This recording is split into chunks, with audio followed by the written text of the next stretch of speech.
My lecture will focus on changes in the ritual system and in the Jewish family in the Caucasus in two transitional states. The first one is the time dimension that was formed following modernization processes of the Jewish communities in the Caucasus itself.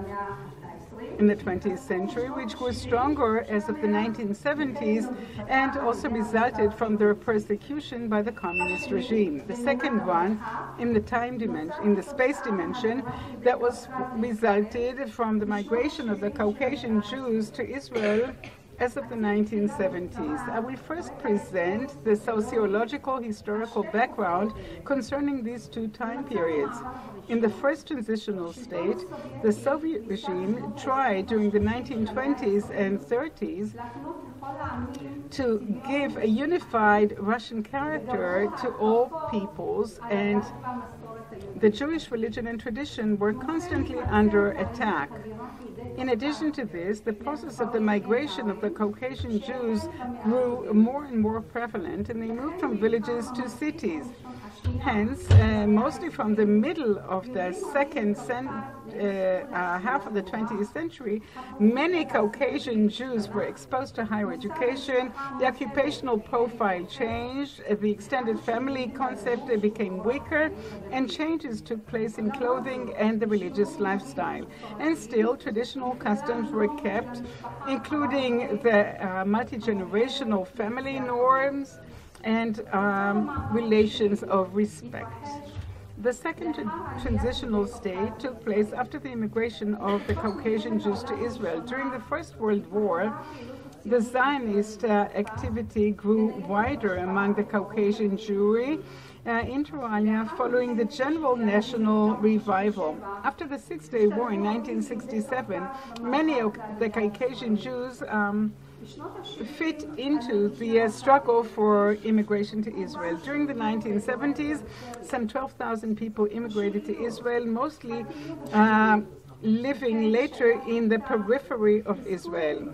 Their marginality, their negative stigma, and their difficulties of absorption strengthened their tendency to withdraw from the general population and to adhere to their ethnic tradition. Upon the breakdown of the Soviet Union in the years 1989 to 1996, some 50,000 immigrants came from the Caucasians. Most of them settled in concentrations of the veteran immigrants. They were more educated and more of the liberal professions. Despite the differences between these two waves of immigration, they serve as one community. They perceive themselves as having a unique identity, and the social boundaries of the community are maintained in Israel as well. The theoretical framework of my study. The wedding rituals are a very important type of rituals that are included in the definition given by Alfred van Gennep as rites of passage. Through these rituals, the participants pass from one status to another and change their identity. Van Gennep distinguished three main stages of this rite of passage that are not necessarily chronological: the detachment from the previous social world, the interim liminal stage, and the integration stage with the new conditions and roles. Following Van Gennep, the anthropologist Victor Turner developed the discussion in rites of passage and mostly clarified the meaning of the interim liminal stage, because he sheds light on the basic structure of the culture and serves as a basis for comparison between different cultures.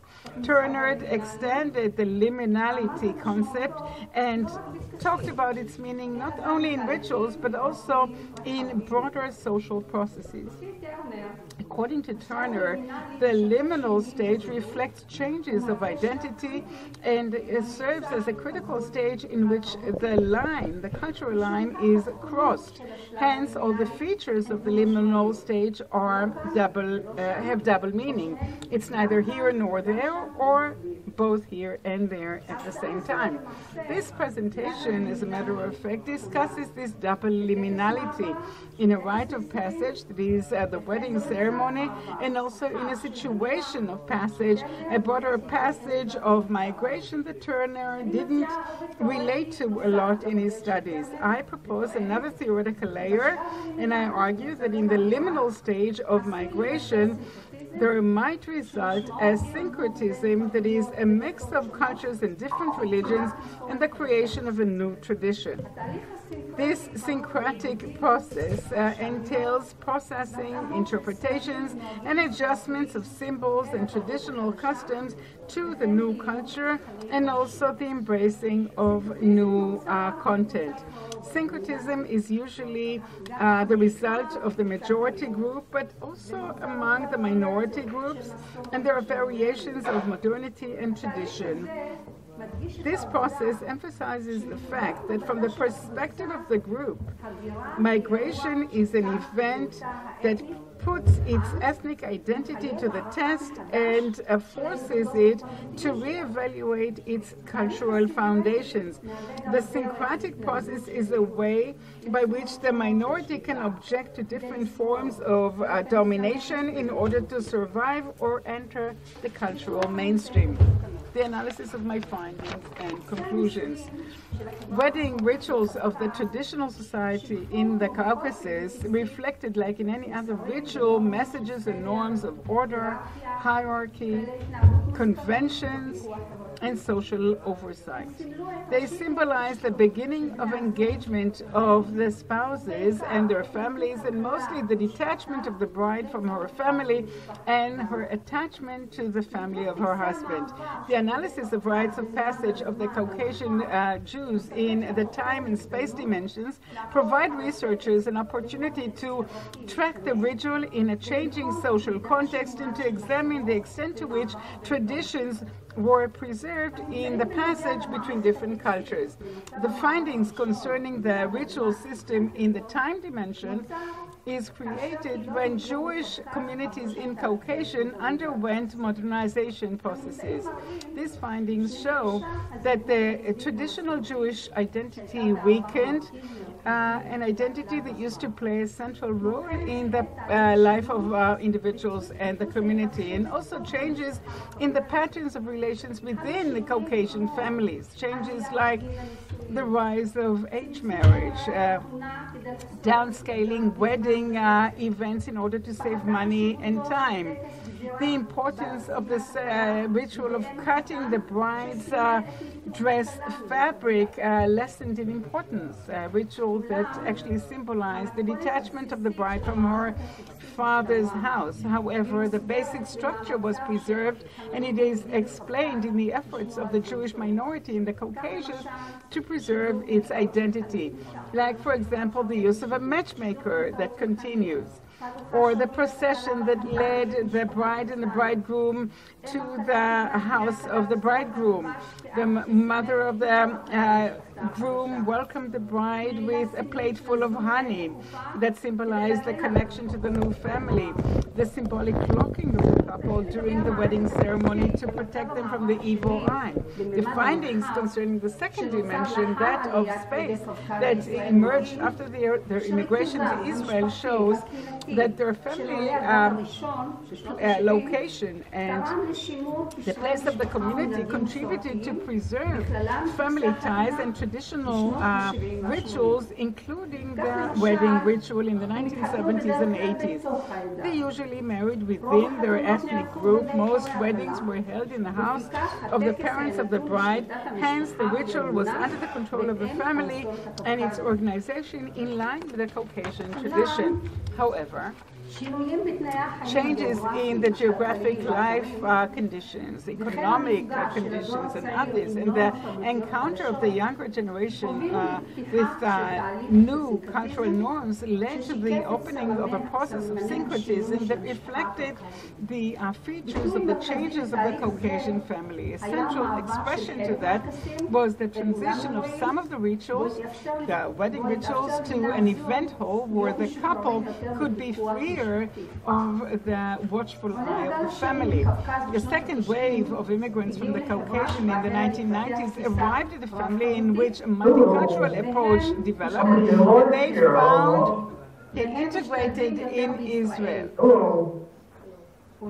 However, they still experience a very stereotypical attitude. The lack of recognition of their cultural identity strengthens their engagement to the family and the community, a transnational identity, and preserving their traditional customs, including the wedding rituals. It is through these rituals that they wish to declare the way they preserve their culture and the way they identify with their ethnic community. The findings show that the China ritual that is held in the house of the bride's parents, where they put red China paint on the hands of the bride, still holds a very important place in the system of rituals of engagement. But unlike the original custom, it is now mixed with the engagement ceremony. The young Caucasians are not giving up on additional traditions like managing the wedding ceremony by a Caucasian rabbi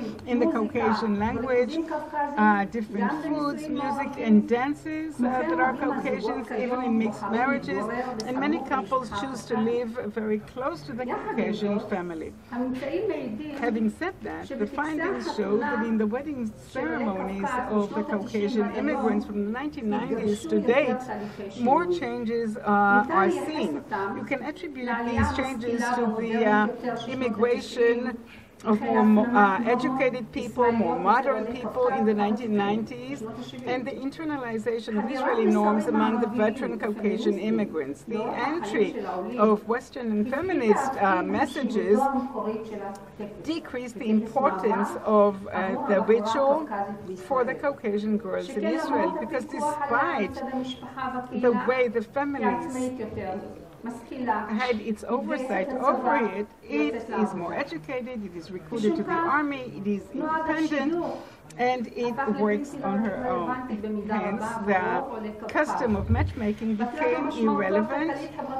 The economic, social meaning of the bride price decreased. And it's just a symbolic one that the families agreed on. Most of the weddings are held in an event hall, while leaving out ethnic components that became irrelevant, like the procession of the bride to the bridegroom's house. Over the years, more and more mixed marriages became prevalent, and they expressed the wish of the young Caucasians to fit in the absorbing society and to strengthen their ties with young Israelis.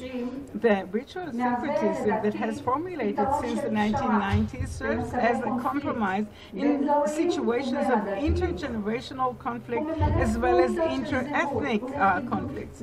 It serves functions of identity and cohesion that assist the transition of the Caucasian families and their integration in the new society. Integration allows it as a minority to preserve its unique culture and addresses the different identities of its members. Israeli, but mostly Caucasian. As one of the interviewees mentioned, and that's the title of my presentation, there in the Caucasus, I was proud of being a Jew and I never hid this. Here in Israel, I'm proud to be a Jew from the Caucasus. Generally, I conclude that with the help of the ritual praxis, the younger generation shows on the one hand that it gives in, quote unquote, to the dominant Israeli culture, culture and doesn't wish to be different from it. But on the other hand, it, as a minority, expresses its opposition to coercion and wants to maintain a certain pattern of the culture of origin. It conveys to the absorbing society, I'm with you, but only halfway. I choose which songs, clothes, dances, and more will be a part of my ceremony. In other words, it negotiates that actually blurs the tradition and the ethnic boundaries, but not to the elimination of the Caucasian component.